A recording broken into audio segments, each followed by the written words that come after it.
Hey guys, welcome in to the very first episode of Bubblegum Sports Unfiltered. Some of you may be wondering, I know we have a lot of loyal followers to the channel. Why are we starting back over with one? And the simple answer is, I feel like I failed you guys. The last time around, I promised you I would give you my unfiltered takes, straight and to the point, hard-hitting takes, whether you like them or not. And I feel like over time, I let you down. The show's got a little too long for my liking. This gives me a little bit more control. You may see some of the same guys like Jeff or Anton or any of those guys back at some point or here and there. But we are going to change the format a little bit and just go to a little bit shorter shows. But I still want you to give me your input in the comments.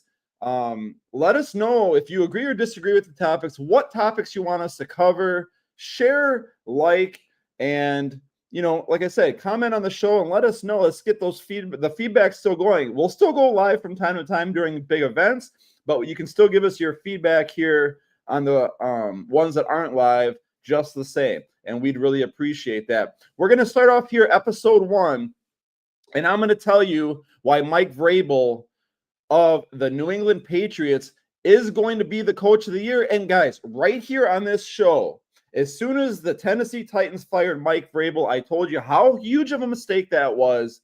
And I told you that he was going to go to the New England Patriots. If you look back on the old episodes, I called it. I thought it would be last offseason, but they had that deal worked out with Jared Mayo. Mike Vrabel has gone into that building and changed that culture around completely. Before we get to that, I know the elephant in the room. Let's get to it right now, right out of the chute. They just finished winning their 9th in a row. They've won more games this year than they have won the last 2 years put together. They've won 10 games this year, guys. But the elephant in the room is this, and I know what people are going to say that don't watch them play. They're going to be like, who have they beaten? And if you look just at their schedule, yeah, you can maybe say that. I always am a big believer. Yeah, you can say that about teams for 3 or 4 games. But when you're through week 12 or week 13 in the season and the team's played 12 games, I'm sorry, that excuse does not work.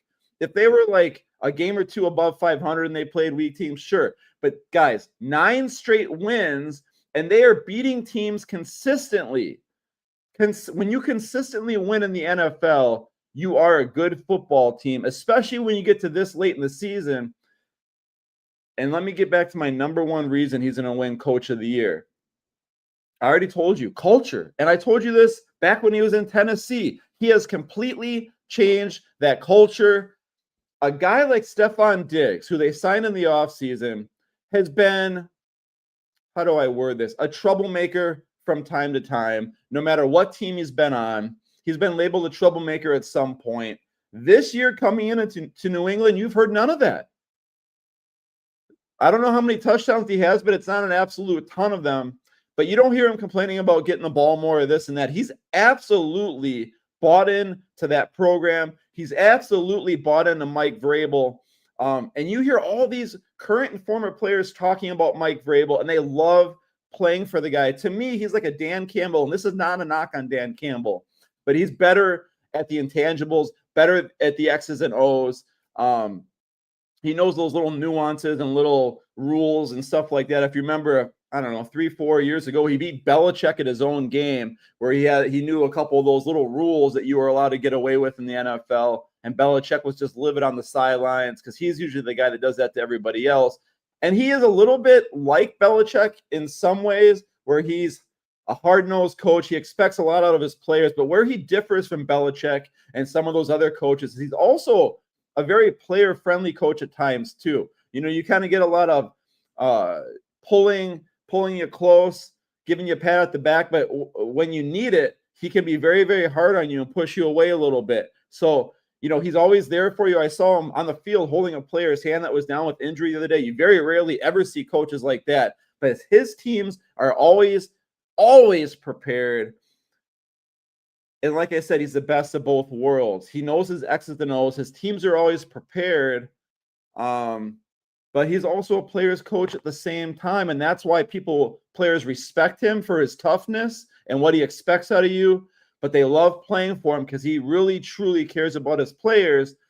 Ty Law, the former Patriot, was on the other day on a talk show, and he said Mike Vrabel coming in there has an immediate respect from the players because they look around that stadium and that locker room and they see all those Super Bowl banners and they look over at their coach. He was part of the reason they got a lot of those. He's been there, done that. A lot of times if coaches don't do well in the NFL, it's because players look at them and are like, well, why are we putting our bodies on the line for you, especially if they have a mediocre season? Because you've never been there. You've never done that. Immediately, Mike Vrabel gets that respect from his players, and that's a huge, huge deal. Again, the whole schedule thing, guys, they won 4 games last year. Who are they supposed to play? All the number 1 teams?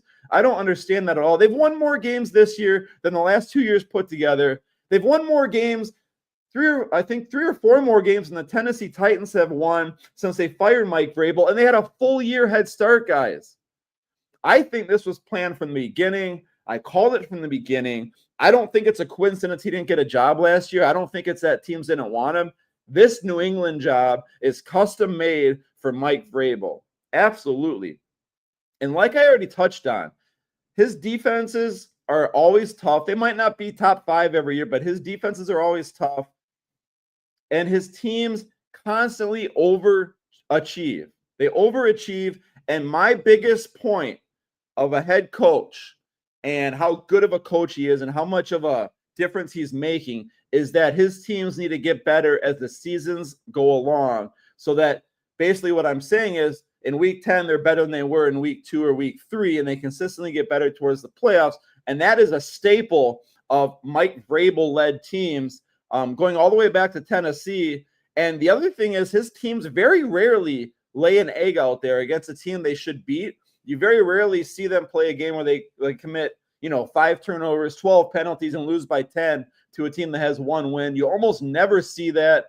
So for all those reasons, and I haven't even touched on Drake May that much. I've said the whole time, I'm a huge, huge believer in getting a guy that can lead your team way more than I am a cool offensive coordinator, because that seems to be the last couple of years. The hiring, trend is hiring a great coordinator, and most times that fails. And I told you, you're much better off hiring a great leader, someone that can lead his team to become better throughout the season and be consistent. And Mike Vrabel is exactly the kind of coach you want coaching your team. And look at Drake May. Just look at the production of Drake May. He expects a lot out of that young man, as most coaches should, but not everyone does.